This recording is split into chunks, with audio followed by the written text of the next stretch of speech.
Bab 361, Ledakan Semesta Kecil. Bangunan itu ambruk dengan suara gemuruh, debu dan asap langsung mengepul ke udara, menelan seluruh tubuh Wei di dalamnya. Sesaat kemudian, semuanya menjadi hening. Di luar bangunan, para anggota Zui Wei pasukan jubah darah berdiri mengelilingi reruntuhan tersebut. Mereka mengepung rapat-rapat tempat itu, namun tidak ada yang terburu-buru masuk. "Bagaimana keadaannya barusan?" tanya Shai seraya menoleh pada dua orang di sebelahnya. Mereka adalah dua prajurit Zui Wei yang tadi menyerang Wei dengan pedang mereka.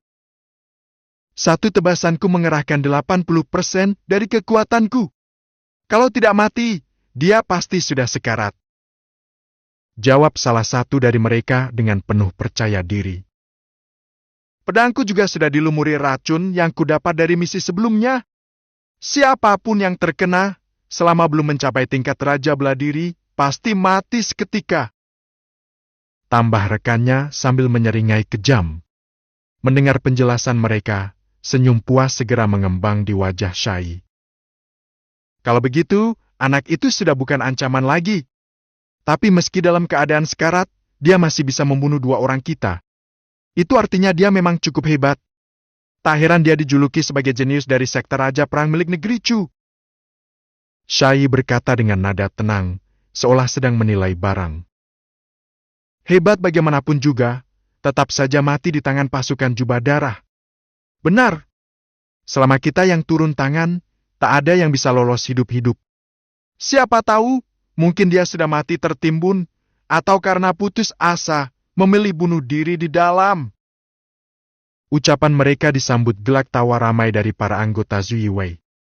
Mereka semua tampak yakin bahwa Wei sudah tidak akan bangkit kembali. Mereka sendiri menyaksikan dengan mata kepala bahwa Wei dihantam dua tebasan penuh. Bahkan jika itu mereka yang menerima serangan tersebut, pasti sudah cacat parah, tak mungkin bisa berdiri lagi.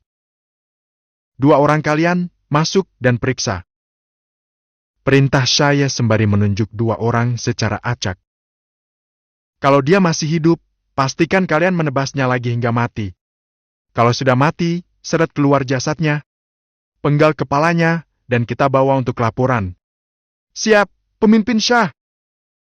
Dua orang itu segera melangkah masuk ke dalam reruntuhan. Meski yakin bahwa Wei sudah tewas, pengalaman mereka yang panjang membuat keduanya tetap berhati-hati. Namun saat keduanya baru saja melangkah masuk melewati ambang pintu, braak! Tiba-tiba, dari dalam bangunan yang runtuh, meledak sebuah gelombang energi yang luar biasa dahsyat. Angin berdesir, langit mendung seketika. "Cepat mundur!" teriak Shai dengan ekspresi panik. Sayangnya, peringatan itu datang terlambat. Puluhan tebasan pedang melesat keluar seperti badai, menyapu tanpa ampun.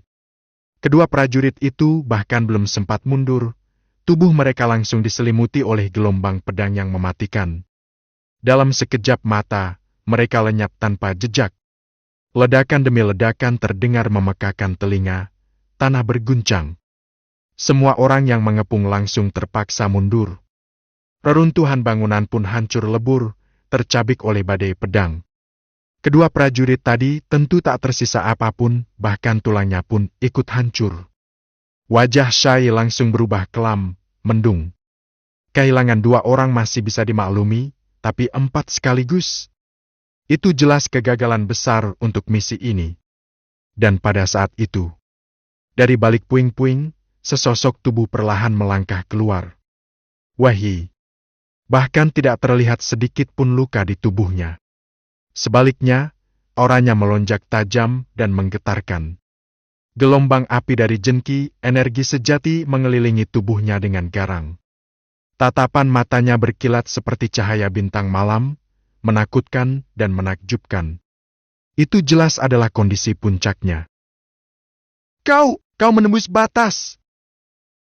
Shai ternganga tak percaya, wajahnya memucat, dan tanpa sadar menarik napas dingin. Dia tak pernah menyangka bahwa dua tebasan tadi tidak membunuh Wei, justru mendorongnya untuk menembus batas dan mencapai tingkat Raja Belah Diri. Hatinya saat ini kacau dan kesal bukan main, seperti merasa telah menelan bangkai tikus busuk. Jika yang dihadapi hanyalah Raja Beladiri biasa, Shai tak akan peduli. Dia sudah membunuh terlalu banyak raja sebelumnya. Tapi aura yang dipancarkan Wei saat ini, jelas bukan aura dari seseorang yang baru saja menembus batas. Itu bahkan sedikit mengintimidasi dirinya sendiri. Tak masuk akal. Shai menggertakkan gigi, wajahnya penuh keterkejutan yang tak bisa disembunyikan. Bukan hanya dia, seluruh anggota Zui Wei pun terpana. Mereka tak pernah melihat kejadian seperti ini. Tidak perlu terkejut. Hanya ledakan kecil dari semesta dalamku saja. Ujar Wei santai, tersenyum lebar. Misi penembusan telah berhasil. Wei kini telah benar-benar melangkah ke tingkat raja. Tubuhnya bukan hanya pulih total dari luka-luka sebelumnya, tapi juga penuh dengan kekuatan dahsyat yang seolah tiada habisnya. Kini menatap Shai dan 6 prajurit Zui Wei yang tersisa, mata Wei tak menyimpan rasa takut sedikit pun. Yang ada justru semangat juang yang menyala-nyala seperti api. Dia bahkan berharap mereka segera menyerang. Dia ingin sekali menguji kekuatan barunya. Ayo, seranglah.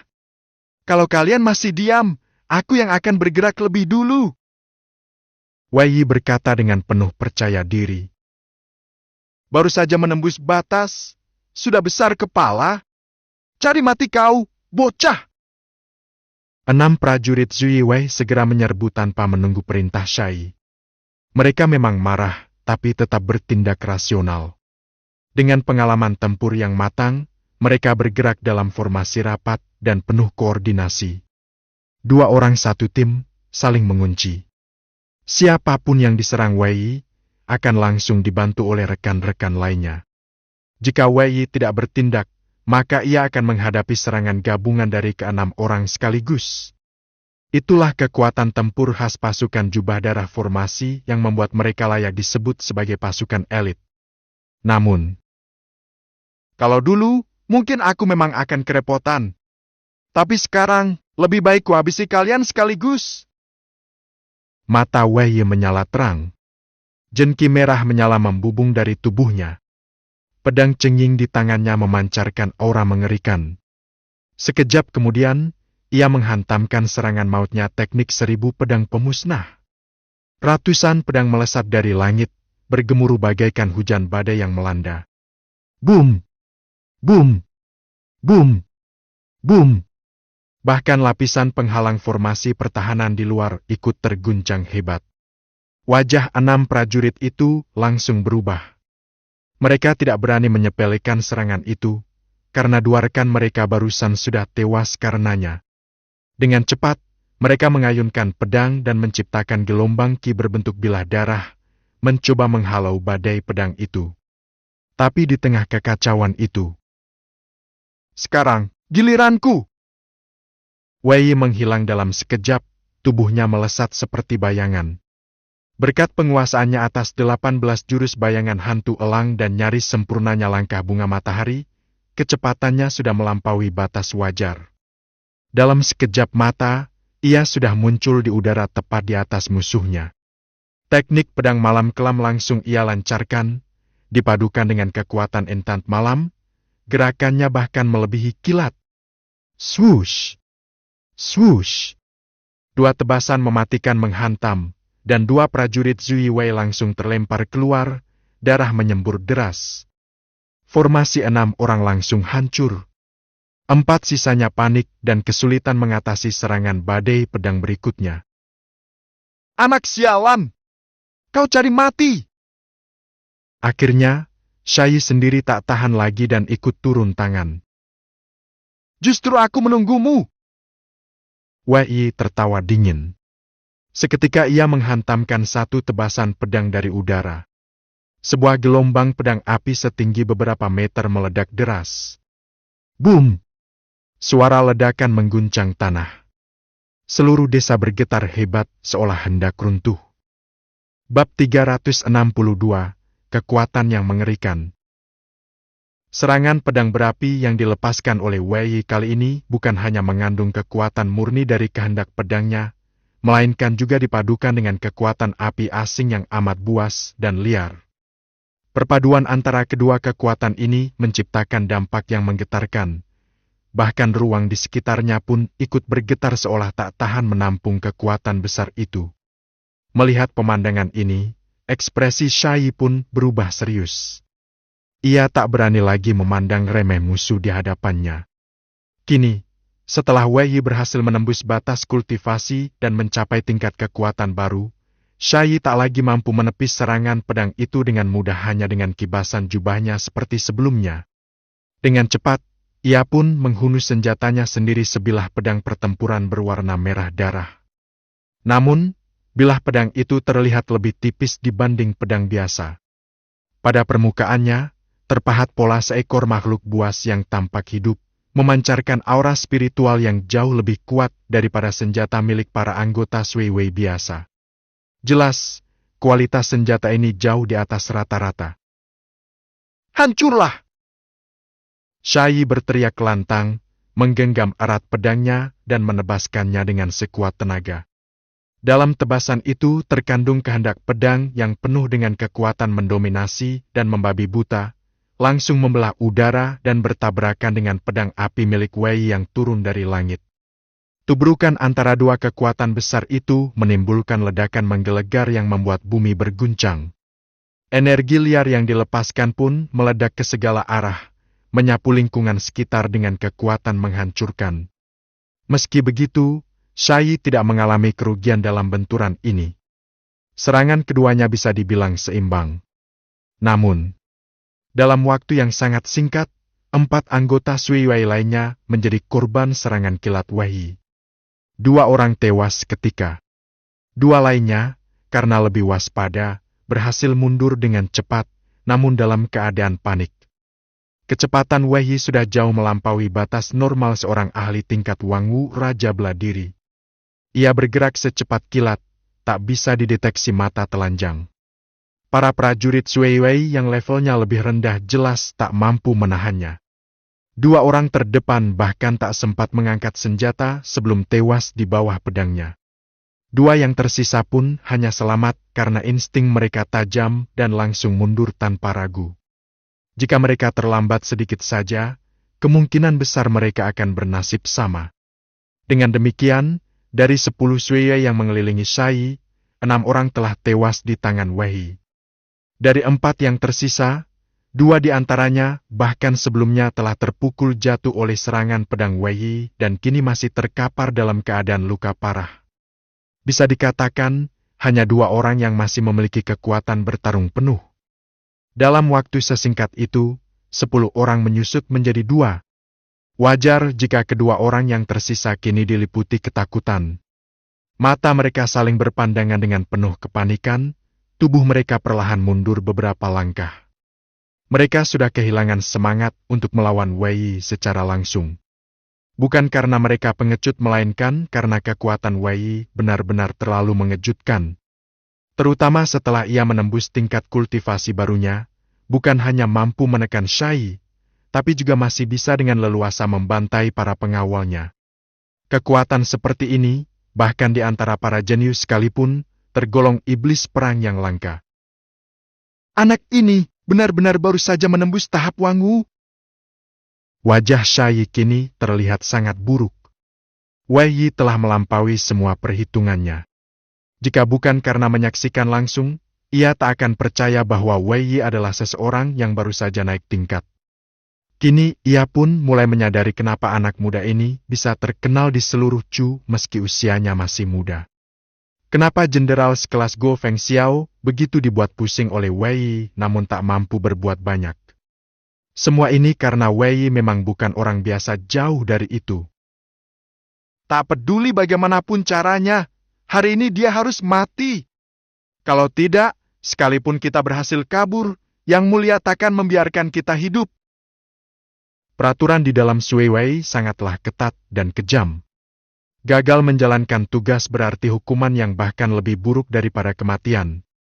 Mereka lebih baik mati di medan perang daripada gagal kembali ke istana. Mendengar kata-kata Shai, 2 anggota yang tersisa pun langsung terguncang. Namun dalam sekejap, Tatapan mereka yang semula dipenuhi kepanikan berubah menjadi kebencian dan tekad bulat. Benar kata pemimpin Shah. Lebih baik mati berperang daripada kembali dan disiksa. Hari ini, kita akan mengerahkan segalanya untuk membunuh anak ini. Iya, paling parah pun mati. Toh kita juga tak punya apa-apa untuk ditinggalkan. Serbu! 3 orang itu mengaum serempak, lalu langsung menerjang ke arah Wei. Kali ini, Syai juga tidak lagi menyisakan kekuatan. Dengan raungan ganas, tubuhnya melesat ke udara dan mengayunkan pedangnya ke arah Wei. Dari pedangnya, api yang berkobar-kobar menyembur keluar, membentuk gelombang pedang api yang mengerikan. Kedua anggota Sui Wei lainnya, satu menyerang dari kiri dan satu dari kanan, membantu dari 2 sisi, menciptakan tekanan yang masif. Namun di tengah pertempuran yang mendekati klimaks ini, Wei tetap tenang. Sepertinya kematian para rekan mereka telah membuat mereka sepenuhnya kehilangan ketenangan. Wei bisa merasakan bahwa tekanan dari ketiganya memang kuat, tapi ia sudah benar-benar mendominasi situasi. Ia tidak punya niat untuk mundur. Meski demikian, ia juga tidak bodoh untuk memilih bertarung frontal. Kecepatan dan gerak tubuh adalah keunggulannya. Ia tidak perlu mengadu kekuatan secara langsung dengan musuh yang unggul dalam pertarungan jarak dekat. Tubuh Wei menghilang dari tempat semula. Ia mulai bergerak cepat dalam pola acak, berkelebat dari satu titik ke titik lain, seakan-akan bayangannya muncul di berbagai tempat sekaligus. Ketiganya sama sekali tak mampu menebak posisi pastinya. Gerakan Wei bagaikan bayangan setan. Ketiga musuh terus-menerus menebaskan pedang mereka ke udara, mengerahkan berbagai teknik dan blade aura, namun tak satu pun yang mengenai sasaran. Sebaliknya, serangan balik Wei begitu cepat dan tajam. Pedangnya selalu menyasar titik lemah dan menciptakan luka-luka baru pada lawannya. Syai masih mampu bertahan, namun 2 Sui Wei lainnya mulai menunjukkan tanda-tanda kelelahan. Tidak! Ag! Salah satu dari mereka tak sempat menghindar saat ujung pedang dingin menembus dadanya. Ia melotot, seolah masih tak percaya dirinya akan mati begitu cepat. Sorot matanya dipenuhi penyesalan dan ketidakikhlasan. Mati kau! Anggota lainnya langsung memanfaatkan celah dan menyerang dari belakang, menebas ke arah kepala Wei tanpa ragu. Namun Wei hanya tersenyum dingin. Seolah memiliki mata di belakang kepala, ia menghilang seketika dari tempatnya, dan tiba-tiba muncul di sisi musuh itu. Cahaya pedangnya berkilat. Leher lawan terpotong seketika. Darah memancar deras, dan kepala prajurit itu terbang ke udara sebelum jatuh tak bernyawa ke tanah. Syai yang baru saja hendak membantu hanya bisa menyaksikan 2 bawahannya terbunuh dalam waktu singkat. Ketakutan pun perlahan menyelimuti wajahnya. Ia menoleh ke sekeliling. 10 orang yang semula mengelilinginya kini semuanya telah mati. Bahkan 2 orang yang sebelumnya terkapar pun entah sejak kapan juga telah dibunuh oleh Wei. 11 orang. Dan kini hanya ia seorang diri yang tersisa. Tak kusangka, sungguh tak kusangka. Syai tertawa getir. Bila dibandingkan secara murni, kekuatannya tidak kalah dari Wei. Ia adalah salah satu wangu terbaik di antara para pengawal istana. Namun setelah menerima kekalahan demi kekalahan, mentalnya runtuh. Sebaliknya, semangat Wei justru semakin membara. Perbedaan ini begitu besar. Ia tahu, tak ada lagi harapan menang kecuali ia melarikan diri. Tapi ia juga tahu satu hal. Aku, Syai, membawa misi dari Yang Mulia. Selama tugas belum selesai, aku tidak akan mundur. Syai hanya tahu bagaimana mati bertarung, bukan lari dari medan perang. Mari kita akhiri semua ini. Dengan sorakan penuh keberanian, Syai mengangkat kepalanya dan menantang Wei untuk pertempuran terakhir. Wei tidak berkata apa-apa. Ia hanya menggenggam pedang cenging di tangannya lebih erat. Tubuhnya perlahan maju. Tiap langkahnya membuat tanah bergetar. Aura panas membara mengelilingi tubuhnya. Api sejati menyembur keluar dari tubuhnya, membuatnya tampak seperti dewa perang yang terbakar dalam lautan api. Matilah! Shai pun menerjang maju, berlari cepat dengan pedang menyala di tangan, mengeluarkan aura seperti binatang buas yang hendak menerkam mangsanya. Keduanya bertabrakan dalam sekejap mata. Dan kemudian, mereka melewati satu sama lain. Segalanya menjadi hening. Tak ada suara. Tak ada gerakan. Dunia seakan membeku. Beberapa detik berlalu. Lalu terdengar bunyi keras. Biug! Seseorang ambruk ke tanah. Bab 363, Tubuh Murni yang Mengandung Matahari. Deng! Pemain Wei telah membunuh Shai, wakil pemimpin Sui Wei dan ahli tingkat Raja Beladiri.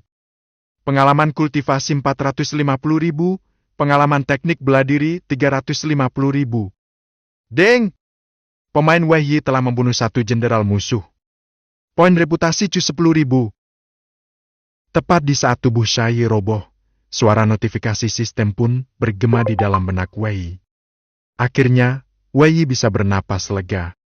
Sebenarnya, tubuhnya pun hampir mencapai batasnya. Bagaimanapun juga, ia baru saja menghadapi 11 lawan sendirian dan bukan sembarang lawan, melainkan 11 anggota Sui Wei yang dikenal sebagai pasukan pembunuh paling kejam dari negeri musuh. Masing-masing dari mereka sudah menembus level Wangwu Raja Beladiri, dan bisa dikatakan semuanya adalah petarung kelas 1. Sepanjang pertarungan, Wei terus mengerahkan berbagai teknik pamungkas dan kemampuan terbaiknya. Konsumsi jengkinya sangat besar. Belakangan, ia hanya bertahan dengan kekuatan tekad, mempertahankan aura kuat demi menipu lawan agar tidak melihat kelemahannya. Jika saja Shai memutuskan untuk bertarung habis-habisan dan menguras energi sampai titik akhir, mungkin hasil akhirnya tidak akan berpihak pada Wei.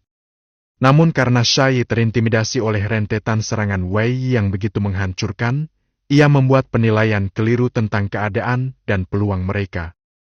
Disitulah Wei menemukan celah untuk membalikkan keadaan. Pada akhirnya, tingkat kultivasiku saat ini masih baru di tahap awal Raja Beladiri. Wei tersenyum kecil. Ia harus mengakui bahwa Shai telah membuat kesalahan fatal dan menebusnya dengan nyawa. Padahal, dari semua musuh yang dihadapinya tadi, Shai lah yang paling berbahaya. Lawan-lawan lainnya, meskipun tangguh, hanyalah Wangwu biasa, sedangkan Shai sudah mencapai puncak tingkat tersebut. Hal ini juga terbukti dari jumlah pengalaman yang diberikan setelah pertempuran. Anggota Sui Wei lain rata-rata hanya memberikan sekitar 200.000 poin pengalaman. Namun Shai sendirian memberi 450.000, bahkan lebih banyak dari Liu Yuanyan sebelumnya yang hanya memberi ke 400.000. Pertarungan ini memang penuh risiko, tapi hasilnya juga luar biasa. Benar kata orang, harta karun hanya bisa didapat lewat bahaya besar. Lupakan hasil lainnya, hanya dari poin pengalaman kultivasi dan teknik beladiri saja, aku sudah mengantongi lebih dari 2 juta poin. Mata Wei memancarkan cahaya kegembiraan. Dalam 1 bulan terakhir, ia memang telah mengumpulkan banyak pengalaman, tapi itu didapat perlahan, dari membunuh prajurit musuh satu demi satu. Membunuh satu musuh biasa hanya memberikan sekitar 1.000 poin. Kalaupun ia membunuh 1.000 orang, hasilnya baru 1.000.000 poin. Namun kali ini, hanya dengan mengalahkan 11 orang, ia mendapatkan lebih dari 2 juta poin. Jelas bahwa melawan bos jauh lebih menguntungkan daripada memburu prajurit rendahan meski risikonya pun jauh lebih besar. Dengan 2 juta lebih poin pengalaman, aku bisa menaikkan level kultivasi dari tahap 1 ke tahap 3 Raja Beladiri. Dari tahap 1 ke tahap 2 butuh 1,00 poin. Dari tahap 2 ke 3 butuh 1,10 poin. Jadi total 2,10 poin. Wei kini memiliki lebih dari 2,70 poin pengalaman. Cukup untuk naik 2 tingkat sekaligus. Namun jika ia menggunakan poin itu, ia juga bisa meningkatkan teknik San yang Su Tiju dari level 11 sempurna kecil ke level 13 sempurna besar. Kalau dipikir-pikir, menaikkan 2 tingkat kultivasi tak akan berdampak terlalu besar. Lebih baik aku tingkatkan dulu San Yang Sutiju. Kalau berhasil, aku akan memperoleh tubuh istimewa tubuh murni matahari. Itulah yang benar-benar diincar oleh Wei. Dengan pikiran mantap, ia memilih tempat yang cukup tenang di dalam formasi pertahanan dan segera duduk bersila. Dengan perlindungan dari formasi ini, ia bisa berkonsentrasi penuh tanpa khawatir diserang mendadak. Wei lalu membuka tampilan sistem permainan. Tanpa ragu, ia langsung menghabiskan 1,20 poin untuk membawa San Yang Sutiju ke tingkat 12 sempurna. Kemudian 1,30 poin lagi untuk membawanya ke tingkat 13 tingkat sempurna besar. Dalam sekejap, sejumlah besar informasi dan pemahaman tentang teknik ini langsung tertanam dalam pikirannya. Bersamaan dengan itu, sebuah energi murni seperti sinar matahari menyatu dengan tubuhnya. Tubuhnya seakan terendam dalam pemandian air panas hangat, nyaman, dan sejuk di saat bersamaan. Seluruh tubuhnya seolah mencair dalam kedamaian. Wei benar-benar larut dalam sensasi luar biasa ini. Tubuhnya mengalami transformasi drastis menjadi jauh lebih kuat, lebih tahan terhadap serangan, dan dipenuhi energi yang murni yang menolak semua kekuatan yen atau kegelapan. Aura panas dari matahari mengalir melalui tiap pori-pori, membuat tubuhnya nyaris tak tertembus energi jahat atau racun. Setelah beberapa saat, Wei akhirnya membuka matanya kembali. Rasanya aneh, seperti hanya berlalu 1 detik, tapi juga seperti bertahun-tahun telah berlalu. Tapi akhirnya, San Yang Sutiju telah benar-benar tuntas. Pancaran tajam muncul di mata Wei. Kini, dengan pengetahuan lengkap tentang teknik itu di benaknya, ia merasa seolah telah berlatih selama bertahun-tahun. Ia bisa menggunakan teknik tersebut dengan lancar, seolah sudah menjadi bagian dari tubuhnya sendiri. Inilah keunggulan mutlak dari sistem permainan yang ia miliki. Wei segera menggerakkan pikirannya dan mengaktifkan San Yang Sutiju sepenuhnya. Dalam sekejap, tubuhnya dipenuhi kekuatan yang sangat dahsyat. Lebih dari itu, selama ia berada di bawah cahaya matahari, kekuatan ini seolah tak akan pernah habis. Cahaya keemasan pun muncul di seluruh tubuhnya bukan berasal dari teknik, melainkan dari kekuatan tubuhnya sendiri. Kulitnya bersinar terang seakan terbungkus cahaya ilahi. Seluruh tubuhnya memancarkan kekuatan yang luar biasa, seolah semua aspek fisik kekuatan, kecepatan, ketahanan naik berkali-kali lipat. Jadi ini, tubuh murni matahari? Pantas saja dikatakan kekuatannya bisa menyaingi tubuh spiritual bawaan. Wei mulai memahami betapa berharganya kekuatan ini. Saat ia menggenggam pedang pahlawan di tangannya, energi jiwa pedang matahari langsung tersalur ke dalam bilah pedang. Tanpa berkata sepatah kata pun, ia mengayunkan pedangnya. Hanya sebuah tebasan biasa. Tanpa penguatan apapun. Tidak ada tambahan jenki, hanya murni niat pedangnya. Namun kekuatannya benar-benar mencengangkan. Sinar pedang sepanjang belasan meter meledak di udara, menghantam 2 bangunan di depannya dan langsung membelahnya menjadi 2 bagian. Debu bertebaran ke segala arah. Ini! Wei pun tertegun sesaat. Bahkan dirinya pun sulit mempercayai kekuatan pedang barusan. Jelas sekali, ini adalah gabungan dari kekuatan tubuh murni matahari dan jiwa pedang matahari. Kombinasi keduanya bukan hanya memperkuat satu sama lain, tapi meningkatkan kekuatan hingga berkali-kali lipat. 1 ditambah 1 tidak menjadi 2, tapi menjadi 10. Sekarang aku punya 1 kartu truf lagi. Wei pun memikirkan 2 juta lebih poin pengalaman teknik bela diri yang masih tersisa. Tanpa ragu, ia langsung mengalokasikannya seluruhnya ke dalam 2 jiwa pedangnya, jiwa pedang matahari dan jiwa pedang hitam. Keduanya meningkat dari level 5 menjadi level ke-6. Hanya 4 tingkat lagi menuju level maksimum level ke-10. Wei bisa merasakan sesuatu. Begitu kedua jiwa pedang ini mencapai kesempurnaan, maka jiwa pedang Yen yang kekuatan agung yang selama ini ia idam-idamkan mungkin akan benar-benar terbuka di hadapannya. Bab 364, menargetkan putra mahkota Tang. Setelah menyelesaikan peningkatan kekuatannya melalui latihan, Wei Yi segera menemukan papan formasi milik Shai. Kualitas papan itu bahkan lebih baik daripada yang dulu ia dapatkan dari Long Tianyun.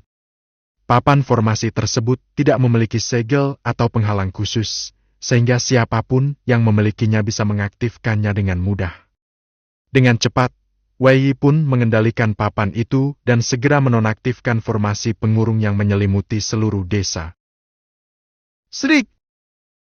Di saat bersamaan, terdengar pekikan nyaring dari langit. Seekor naga elang yang sejak tadi terbang melingkar di udara luar mendadak menjerit dengan penuh kegembiraan, lalu menukik tajam dari angkasa menuju tempat Wei Yi berada.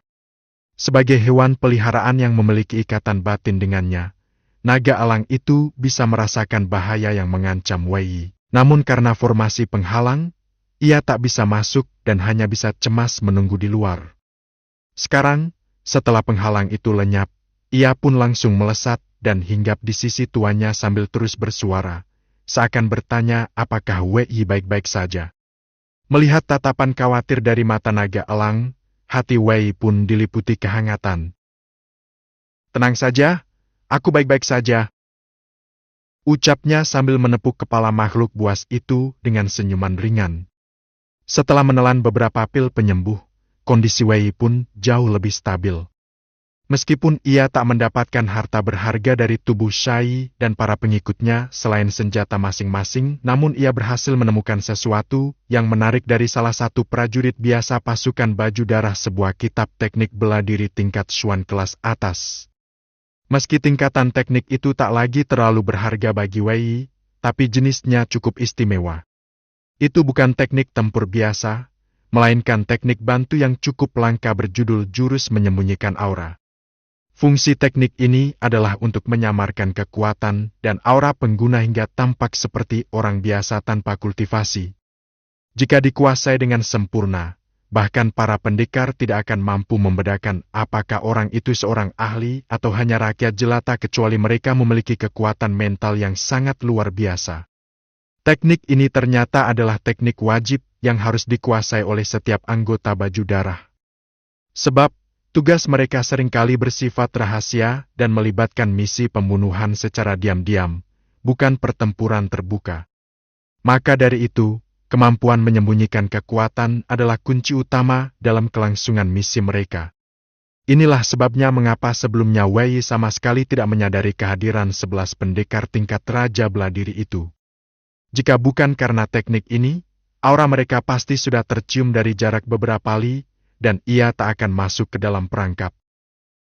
Teknik ini bisa sangat bermanfaat bagiku, pikir Wei Yi sambil menatap kitab itu dengan mata bersinar. Tanpa ragu, ia langsung memilih untuk mempelajarinya. Dengan sebuah suara "Deng!" yang lembut, sistem permainan yang dimilikinya langsung mengonfirmasi bahwa teknik tersebut telah dikuasai. Dalam sekejap, seluruh pemahaman dan ingatan tentang teknik itu memenuhi lautan kesadaran Wei Yi. Sudah terlalu sering mengalami hal semacam ini, Wei Yi pun tidak panik. Hanya dalam waktu sependek waktu membakar secangkir teh, ia telah menyerap semua pengetahuan itu sepenuhnya dan kini menguasainya setara dengan mereka yang telah berlatih bertahun-tahun.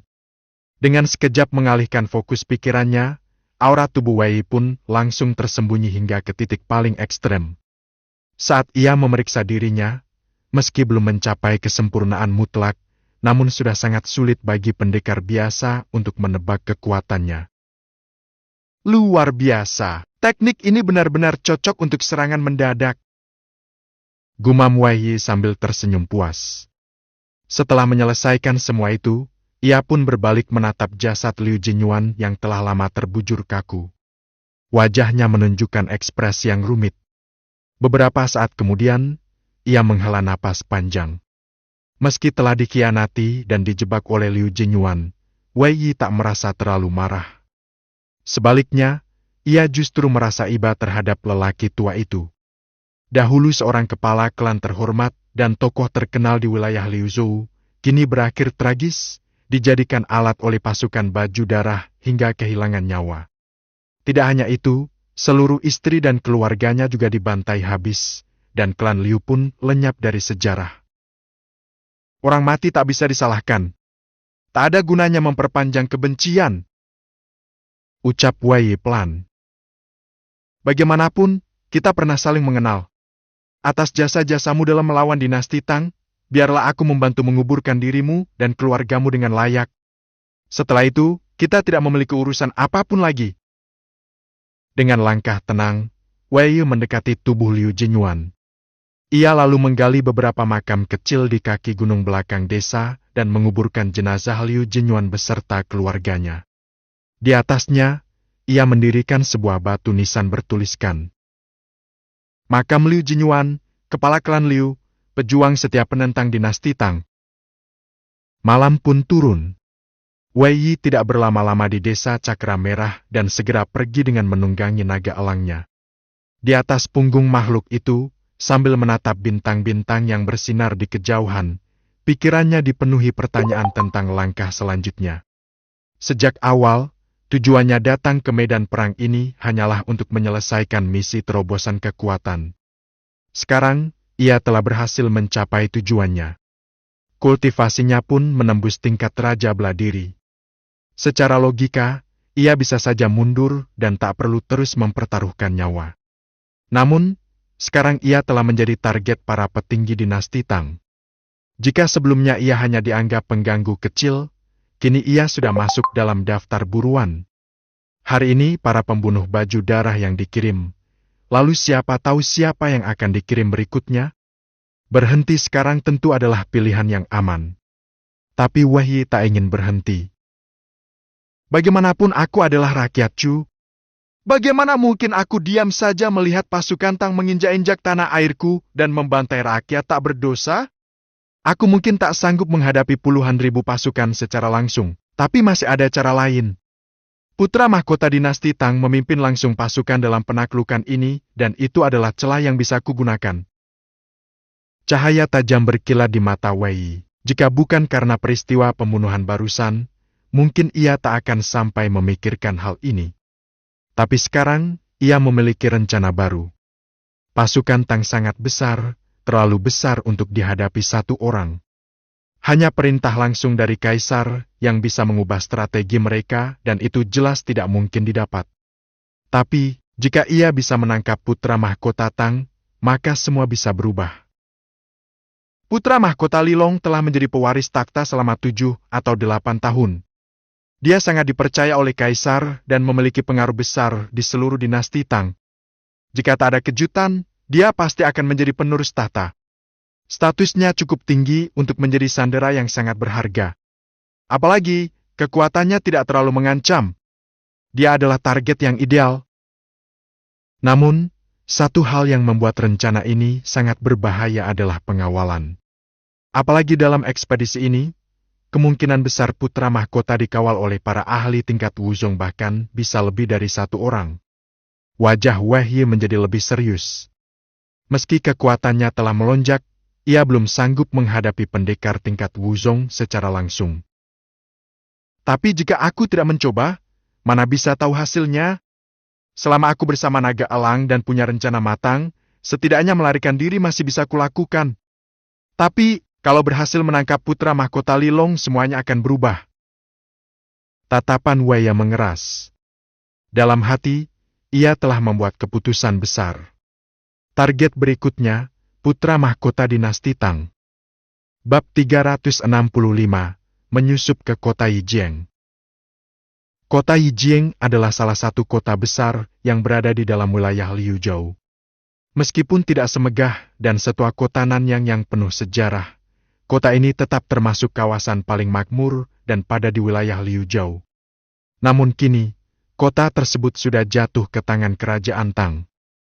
Putra mahkota Tang, Lilong, memimpin pasukan secara langsung dan kini menetap sementara di kota Yijiang, menunggu perkembangan medan perang di wilayah Nanyang menjadi lebih jelas sebelum mengambil langkah berikutnya.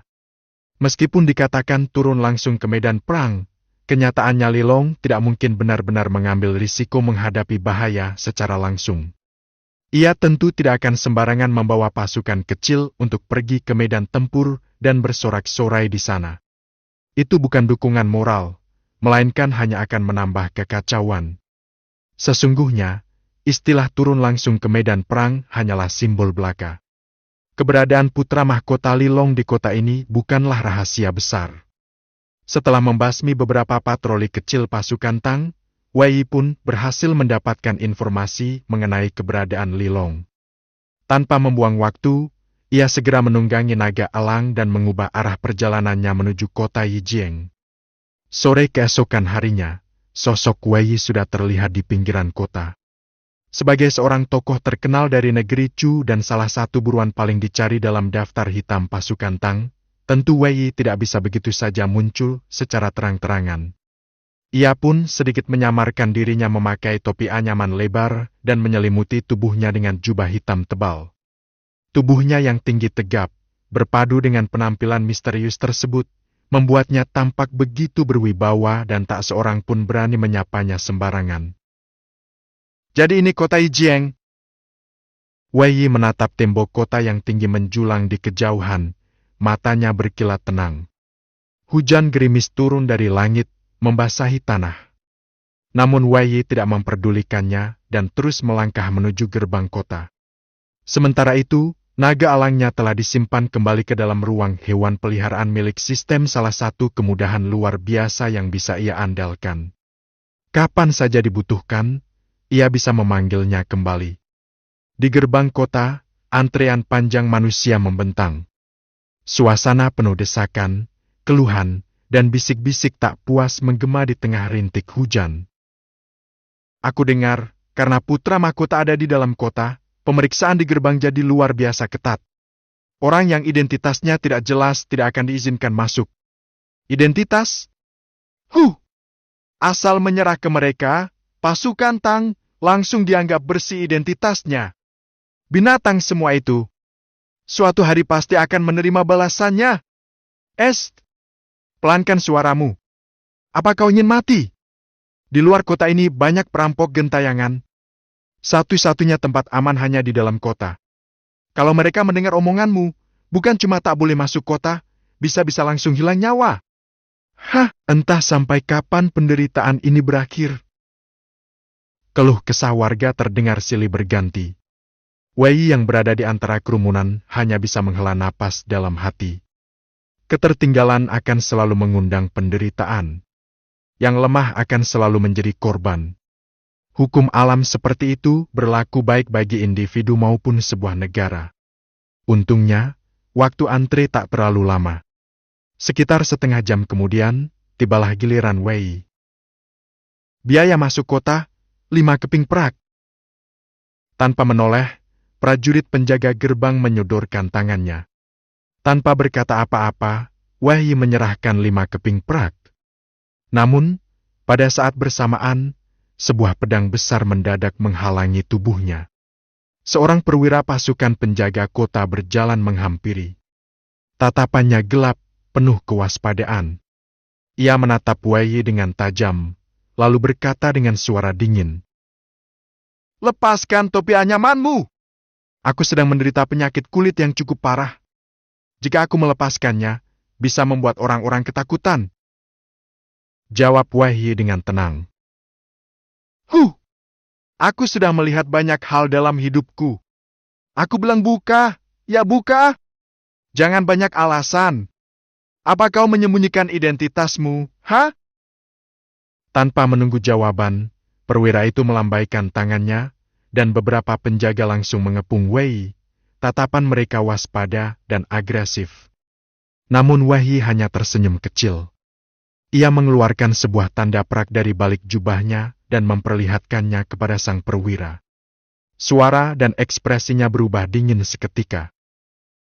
Masih ingin memeriksa? Tanda itu merupakan identitas milik wakil pemimpin dari organisasi Zui Wei, penjaga berjubah darah yang sebelumnya ia ambil dari tubuh Shai. Meski prajurit biasa mungkin tak mengenali tanda itu, namun perwira di depannya bukan prajurit biasa. Ia berasal dari pasukan pengawal pribadi putra mahkota yang dipindahkan sementara ke gerbang untuk memperketat penjagaan. Begitu melihat tanda itu, wajahnya langsung memucat. Mata yang semula tajam kini membelalak penuh keterkejutan bercampur rasa takut dan panik. Nama besar Zhu Wei bergema di seluruh penjuru Tang. Bagi orang-orang kecil seperti dirinya, organisasi itu laksana hantu bisa mencabut nyawa kapan saja tanpa ada yang berani mempertanyakan. Maafkan saya, Tuan. Ampunilah hamba. Saya benar-benar tidak tahu diri. Dengan wajah panik, ia segera berlutut, menampar dirinya sendiri sambil memohon pengampunan. Kesombongan dan arogansi sebelumnya lenyap tak berbekas. Para penjaga lain pun ikut berlutut, ketakutan setengah mati. Bahkan orang bodoh pun tahu, mereka barusan menghadang orang yang tak seharusnya dihadang. Para warga biasa yang mengantre di belakang hanya bisa melongo, tidak percaya dengan apa yang mereka saksikan. Saat perwira itu kembali mengangkat wajahnya, ia mendapati bahwa Wei Yi sudah menghilang tanpa jejak. Wei Yi telah berhasil masuk ke kota. Ia memilih untuk tidak membunuh atau menimbulkan keributan. Lagi pula, identitasnya yang sekarang bukanlah benar-benar wakil pemimpin Zhu Wei. Jika terlalu mencolok, bisa saja informasi bocor ke telinga putra mahkota, dan itu hanya akan menimbulkan kecurigaan yang tidak diinginkan. Masuk ke kota bukan perkara sulit. Bahkan tanpa tanda ini pun aku masih punya banyak cara untuk menyusup.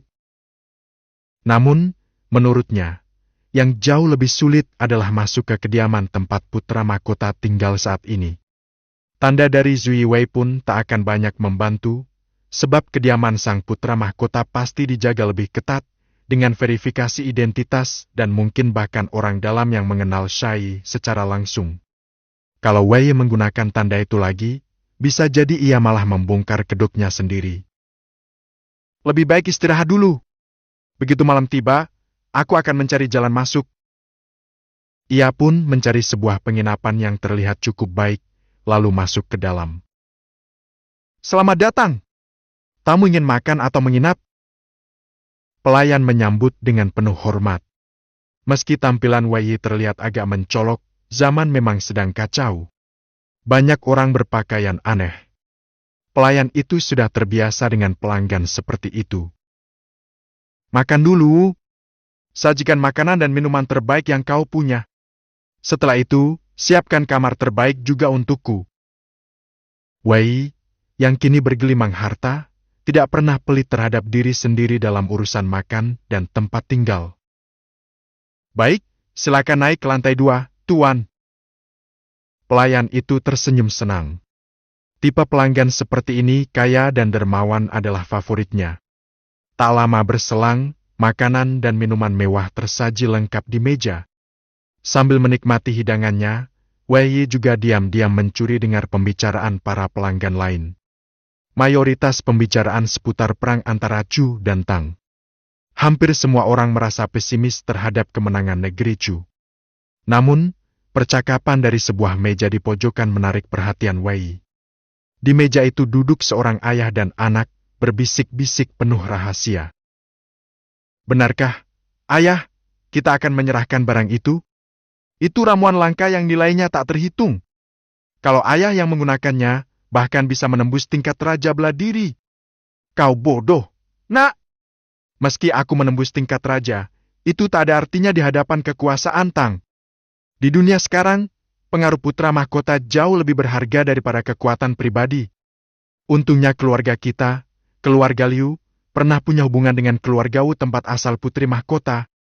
Kalau tidak, mana mungkin kita bisa mendekat? Nanti malam, ikut aku menemui putri mahkota. Tunjukkan kemampuan terbaikmu. Kalau dia tertarik padamu, masa depanmu akan cerah. Wei Yi tersenyum tipis dan meneguk habis araknya. Di sudut bibirnya tersungging sebuah senyum penuh arti. Berjalan ribuan mil untuk mencari, ternyata harta karun itu datang sendiri tanpa harus bersusah payah. Bab 366, Pengganti.